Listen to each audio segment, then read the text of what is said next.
Olá, já parou para pensar que a liberdade de um país, a liberdade de cada pessoa, está toda detalhada num documento?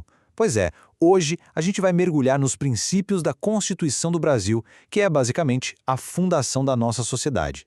Ok, vamos lá. A base de tudo está no artigo 1º da Constituição. É ele que diz que o Brasil é um Estado democrático de direito. E essa ideia toda se apoia em 5 princípios, 5 pilares essenciais. E que pilares são esses? Bom, são a soberania, a cidadania, a dignidade da pessoa humana, os valores sociais do trabalho e da livre iniciativa e o pluralismo político. Pensa neles como alicerce de um prédio. É o que sustenta toda a estrutura da nação. E tem uma frase que resume a essência disso tudo de forma brilhante. Todo o poder emana do povo. Ou seja, o poder não vem de cima de um rei ou de um ditador, não. Ele nasce com o povo. Simples assim. Certo, com a base estabelecida, a gente avança, porque a Constituição ela não só cria o Estado, ela também estabelece metas, e metas bem ambiciosas para ele. E que metas são essas? Olha só. Construir uma sociedade livre, justa e solidária. Garantir o desenvolvimento. Erradicar a pobreza, diminuir as desigualdades. E muito importante, promover o bem de todos, sem nenhum tipo de preconceito. E isso está lá no artigo 3º e serve como um verdadeiro mapa para qualquer governo. Bom, com a fundação e os objetivos definidos, a Constituição começa a detalhar algo que afeta diretamente a vida de cada um, os direitos invioláveis garantidos a todos. E o primeiro princípio de todos, a base dos direitos, é a igualdade. A Constituição deixa isso bem claro, preto no branco. Homens e mulheres são iguais em direitos e obrigações. Fim de papo.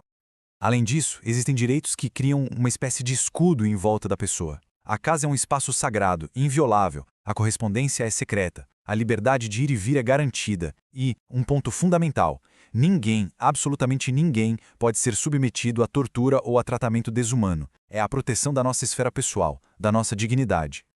A Constituição também faz questão de destacar algumas atitudes como extremamente graves. O racismo, por exemplo. Ele é definido como um crime inafiançável. Ou seja, não tem fiança e imprescritível, o que significa que quem o comete pode ser julgado a qualquer tempo, não importa quanto tempo passe. É uma posição muito firme, né? E reflete uma tentativa de lidar com feridas históricas muito profundas. Mas e aí? O que acontece quando alguém é acusado de um crime? Bom, a Constituição também se preocupa com isso, garantindo que todo o processo seja justo.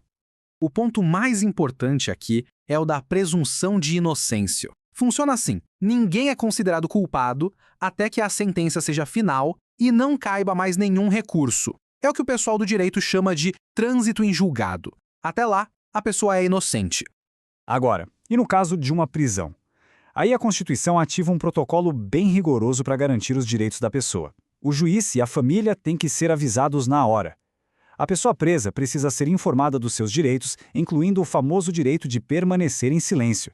E, claro, tem direito à assistência de um advogado. E olha que interessante, até a punição tem limites muito claros. Penas cruéis, trabalhos forçados, penas de caráter perpétuo, tudo isso é expressamente proibido. Nem a pena de morte é permitida, com a única exceção sendo em caso de guerra declarada. Mas a Constituição não fica só na lista de direitos, não. Ela vai além e entrega ferramentas poderosas, diretas, para que qualquer pessoa possa defender esses direitos na prática. É um verdadeiro kit de ferramentas da cidadania. A primeira ferramenta, e talvez a mais famosa, é o habeas corpus. Se a liberdade de ir e vir de alguém estiver ameaçada por um ato ilegal ou por abuso de poder, o habeas corpus é um remédio jurídico para resolver isso na hora. Outra ferramenta super importante é o habeas data. Com ele, qualquer pessoa pode exigir o acesso a informações suas que estejam em bancos de dados do governo. E não só acessar, mas também corrigir caso tenha algo errado.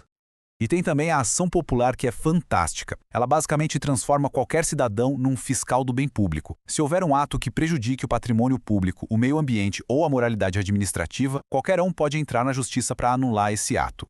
E sabe quanto custa para usar o habeas corpus ou o habeas data? Nada. Zero. São totalmente gratuitos, justamente para garantir que todo mundo, sem exceção, tenha acesso à justiça para defender seus direitos mais básicos. No final das contas, o que a gente percebe é que a Constituição é muito mais que um monte de leis. Ela é um projeto de nação. Um plano para uma sociedade mais justa e, ao mesmo tempo, é um manual de instruções com as ferramentas para que o próprio povo construa essa sociedade. Isso nos deixa com uma última reflexão. A Constituição está aí, ela oferece todas essas ferramentas, mas fica a pergunta, né?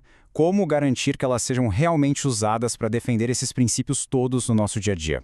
É uma responsabilidade que, no fundo, é compartilhada por todos nós.